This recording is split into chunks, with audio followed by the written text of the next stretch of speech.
Terima kasih Anda masih bersama kami. Bagi Anda yang baru saja bergabung, kami hadirkan kembali 3 berita utama hari ini. Granat aktif dan puluhan butir peluru ditemukan di rumah Purnawirawan TNI Angkatan Darat di Kabupaten Purbalingga.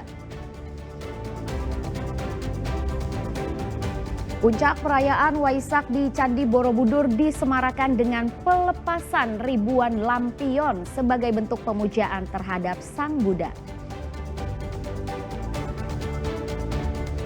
Berbagai usaha kuliner berbahan dasar kelapa di Kota Solo ikut terpuruk akibat mahalnya harga kelapa.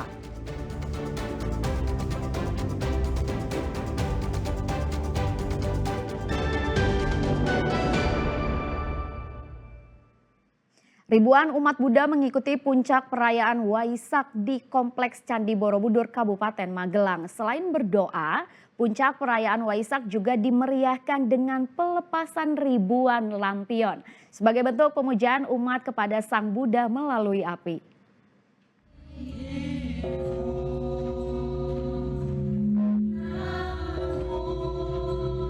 Pemukulan gong sebanyak 12 kali pada Senin malam sekitar pukul 23.55 waktu Indonesia bagian Barat sebagai pertanda puncak perayaan Waisak.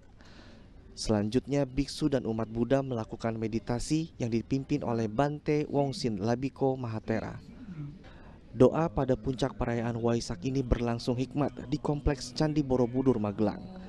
Rangkaian ibadah selanjutnya memercikan air kepada umat Buddha yang mengikuti puncak perayaan Waisak.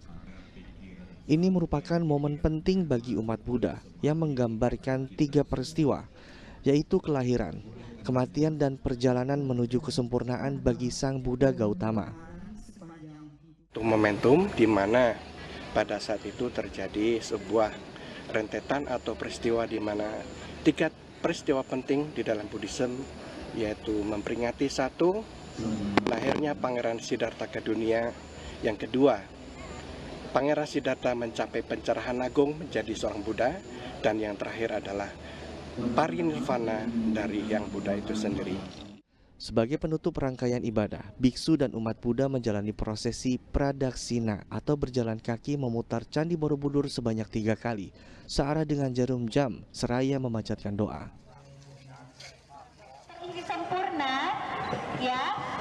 Malam puncak perayaan Trisuci Waisak juga diwarnai penerbangan ribuan lampion. Sebanyak 2.569 lampion diterbangkan sebagai bentuk pemujaan umat kepada Sang Buddha melalui api, serta menjadi simbol melepas sifat negatif dalam diri umat Buddha. Penerbangan lampion tidak hanya dilakukan oleh umat Buddha, mereka berbaur di pelataran Candi Borobudur dengan wisatawan lain. Namun untuk melepas lampion, umat Buddha serta wisatawan yang datang harus memakai pakaian serba putih sebagai lambang kejujuran dan kesucian hati. Keren banget, tadi banyak lampion berterbangan, terus juga hikmat, terus juga gelap ya, jadi waktu lampionnya berterbangan tuh cantik banget. Wisatawan yang berbaur menerbangkan lampion tidak hanya berasal dari Jawa Tengah, ada juga yang datang dari kota lain seperti Jakarta. Wahyu Diono melaporkan dari Magelang.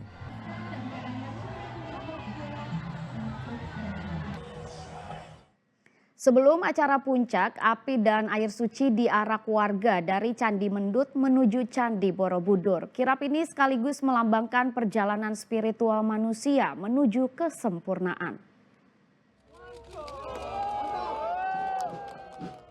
Dengan berjalan kaki, ribuan umat Buddha dan ratusan biksu menggelar prosesi kirap Waisak dari Candi Mendut menuju Candi Borobudur, Magelang, Senin sore. Kirap berlangsung sejauh 6 km. Kirap membawa air suci yang diambil dari Umbul Jumprit Temanggung dan api Dharma yang diambil dari Merapen Grobogan, serta beraneka ragam palawija hasil bumi lainnya. Kirap sebagai simbol perjalanan manusia menuju kesucian dan kesempurnaan. Perjalanan kita sebagai manusia itu penuh dengan liku-liku. Tapi bagaimana? Tentu makna tadi api ya. Kita itu hidup kadang-kadang bodoh, melakukan kesalahan, gitu ya. Karena kita tidak tahu cara hidup. Nah, disinilah kita butuh dharma ajaran Buddha ya, sebagai perjalanan kita menuju kesempurnaan nanti di Borobudur. Begitu juga sebagai pondasi kita untuk membuat karma baik dalam pengertian Buddhis, di dalam bertindak. Tentunya kita dengan orang lain harus bertindak, karena itulah sifat air itu melambangkan suatu kemuliaan, sifat cinta kasih yang ada di dalam diri kita kembangkan. Prosesi kirap Waisak sangat penting sebagai penghormatan terhadap ajaran Sang Buddha. Karena itu kirap menjadi tradisi turun-temurun bagi umat Buddha sejak zaman leluhurnya. Arak-arakan menggambarkan zaman dahulu umat Buddha mengantarkan makanan dan minuman yang digunakan untuk sarana puja bakti saat detik-detik Waisak yang berpusat di Candi Borobudur. Wahyu Diono melaporkan dari Magelang. Dusun Tekelan Desa Batur, Kecamatan Getasan, Kabupaten Semarang punya cara tersendiri untuk menjaga toleransi antar umat beragama. Salah satunya dengan cara memberikan ucapan selamat kepada umat beragama lain ketika sedang merayakan hari besar keagamaan.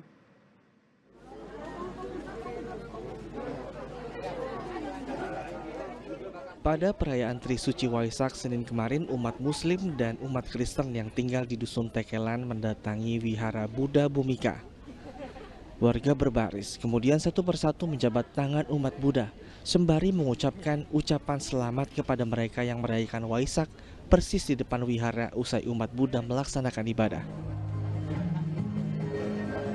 Pemandangan seperti inilah yang terlihat di wilayah lereng Gunung Merbabu ketika hari besar keagamaan. Mereka rukun, saling menjaga toleransi antar umat beragama. Tradisi seperti ini sudah berlangsung selama bertahun-tahun. Walau sekedar ucapan selamat, tetapi bisa mempererat tali persaudaraan, persatuan dan kesatuan. Ya, ini sebagai wujud toleransi kerukunan antar umat beragama di Dusun Tekelan, khususnya di wilayah Desa Batur, karena memang masyarakatnya itu untuk toleransinya sangat tinggi sekali, Pak.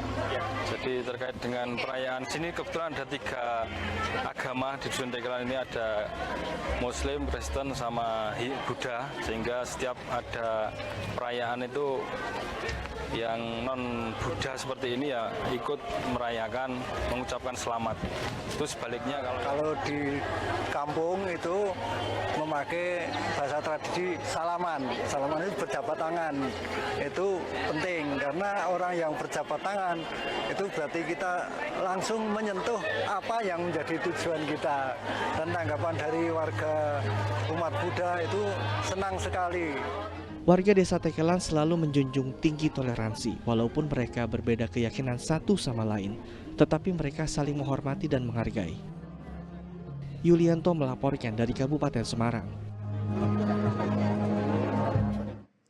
Libur panjang perayaan Waisak kemarin dimanfaatkan oleh sebagian orang untuk berwisata alam. Salah satunya mendaki Gunung Merbabu. Sejak awal libur Waisak sejumlah pendaki meningkat. Meski begitu pihak pengelola Gunung Merbabu tetap membatasi jumlah pendaki per harinya.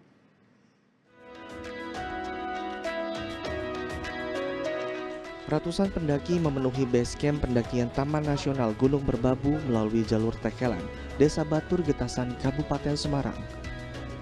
Mereka tengah mempersiapkan berbagai keperluan sebelum berpetualang ke alam. Jalur Tekelan menjadi salah satu jalur favorit pendaki untuk mencapai puncak Gunung Merbabu. Dengan ketinggian 3.145 meter di bawah permukaan laut, Gunung Merbabu menjadi destinasi pilihan para pencinta alam.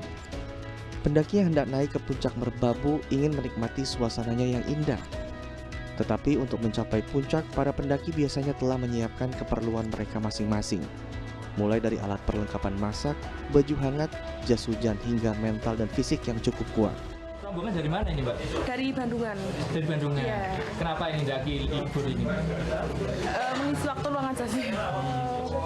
Ada peralatan juga, logistik tentunya, terus persiapan fisik juga. Karena apa ya, pemandangannya yang bagus sih. Tidak hanya dari Jawa Tengah, pendaki yang datang ke Merbabu juga ada yang berasal dari Jakarta. Ini dari Jakarta. Dari Jakarta. Persiapannya apa, Mas? Kalau daki Merbabu ini, Mas? Ya, persiapannya preparnya ya dari segi logistik atau apa safety juga. Ini kan musim penghujan, Mas. Iya. Gimana, Mas, persiapannya? Ya, persiapannya tetap satu packing basah, kedua kan prepare kayak jas hujan gitu. Selama libur panjang Waisak, jumlah pendaki meningkat tajam. Tetapi pihak pengelola Gunung Merbabu tetap membatasi jumlah pendaki hanya 350 orang per hari, sesuai dengan kapasitas yang sudah ditentukan. Mereka yang hendak mendaki Gunung Merbabu diwajibkan mendaftar secara daring. Di Merbabu itu karena sudah ada kuota-kuota ya, dan di sini kebetulan untuk masalah liburan ini selalu full booking di angka 350-an lah itu per hari pas hari libur ini. Biasanya keambil itu di pembukaan kuota plus 5 hari itu rata-rata untuk 1 bulan itu di weekendnya sudah habis. Pihak pengelola akan memberikan informasi larangan selama melakukan pendakian. Bahkan mereka juga mendata barang bawaan pendaki agar mereka tidak membuang sampah sembarangan. Balai Taman Nasional Gunung Merbabu membuka 4 jalur resmi pendakian, yaitu jalur Tekelan Kabupaten Semarang, jalur Suwanting dan Wekas Kabupaten Magelang, dan jalur Selo Kabupaten Boyolali. Yulianto melaporkan dari Kabupaten Semarang.